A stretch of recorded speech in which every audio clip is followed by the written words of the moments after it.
Numbers 24 verse 2, please. 2, verse 2. How did they camp? And Balaam lifted up his eyes and saw Israel abiding in his tents according to their tribes. It means that there was a pattern in the way they were camped. So let me show you the pattern.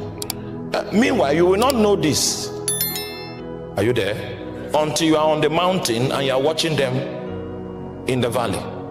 You know, when they want to do Olympics, some people will come and they will arrange themselves. If you are looking at it from above, it will be welcome. Then they will move again, they will rearrange themselves. When you look from above, it's a Coke bottle. Then they will move again. When they rearrange, at the end of the day, we say, we are glad you are here. That's calisthenics. You will need to be above in order for you to see the pattern. So what was happening there was calisthenics. Israel stayed according to the prescribed pattern that Moses had given them. So, and what was that pattern? First of all, it was according to their tribes. That means, if I'm the firstborn, the location of where my tent will be is one location. It can't be two places. Then the second person, second born in the eldest tribe. So that pattern that they created, which I don't have time to reveal to you today, because if I show you the pattern, it forms a cross.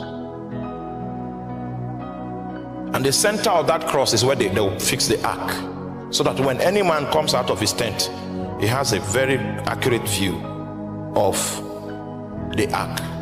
The ark was the center, the pivot of that arrangement.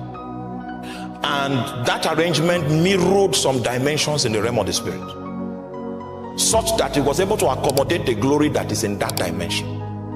And that is what made it impossible for a sorcerer to cast them, because the cloud of glory had covered them because of the pattern that they had created by the arrangement of how their tents were aligned. Listen to me. Meanwhile, the children of Israel did not know that a sorcerer was trying to get at them. They didn't know. It was a sorcerer that discovered that he cannot curse them. So when you read that scripture that says there is no enchantment against Jacob, be careful. Because I've heard people that are not in alignment quoting that scripture as an immunity.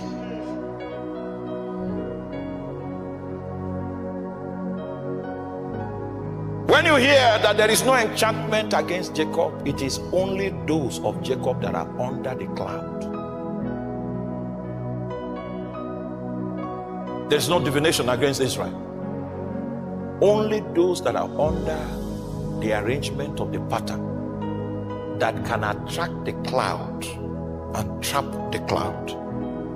Those are the ones that curses and enchantment cannot penetrate. So we are still talking about the house of God. Don't worry. Are you there? So I got a feedback once upon a time. A lady asked her friend to accompany her to a church prayer meeting or something like that. So the lady they asked to accompany the other lady is from our fellowship. So she accompanied her friend. And when they got there, the lady from our fellowship now realized that it was not church, it was a shrine. It was somebody that set up an altar of divination. So people go there to consult, and then the guy will tell you, consult the spirit, do some incantation, do some things, and consult. And the lady from our fellowship could not escape, because if you escape at that point,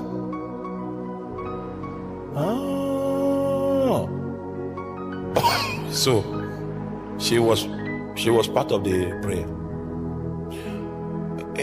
She stayed long enough to notice that on the altar of the diviner that they went to consult, one of my posters was nailed to the altar.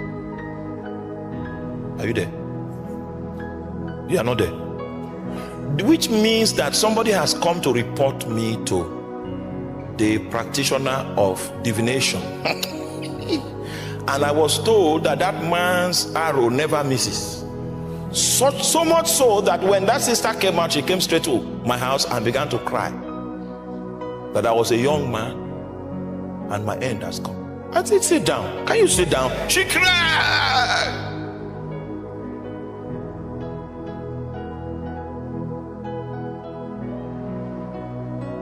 I said, you sit down. Then she now apologized to me that she went for she didn't know.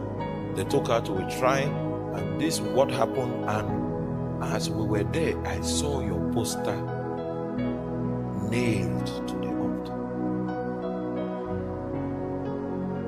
And the people whose passports, pictures, and all of that are nailed to that altar, none of them survived.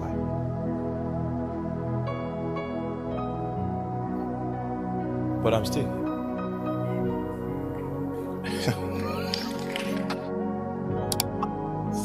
I'm still here. And I'm not saying that boastfully. I'm not saying it boastfully.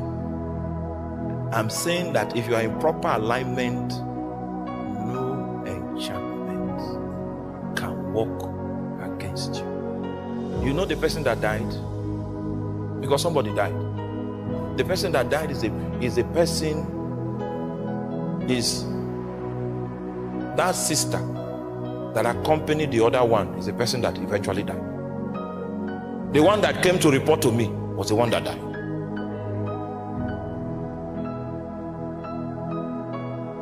I will explain why she died. You see, in the realm of the spirit, if you seek another spirit instead of seeking the Lord, you make that spirit your God. That's how it is.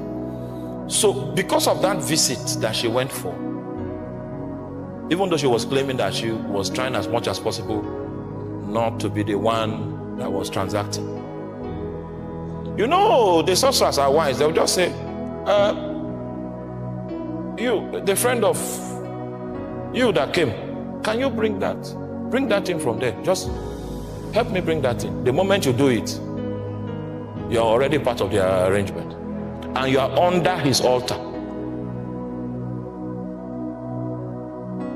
We will need to do so. You know, then I was not as spiritually intelligent as I am now. We'll need to do some very thorough sanitation to ensure that the authority of that altar cannot affect that. But we didn't know. She was the one that died. But the man whose picture was nailed to the altar is still alive. The reason is because there is no enchantment against Jacob. Is Jacob aligned? Is he under the cloud? If he's under the cloud, even though death comes, there are so many resources in that cloud that can resist the hand of death.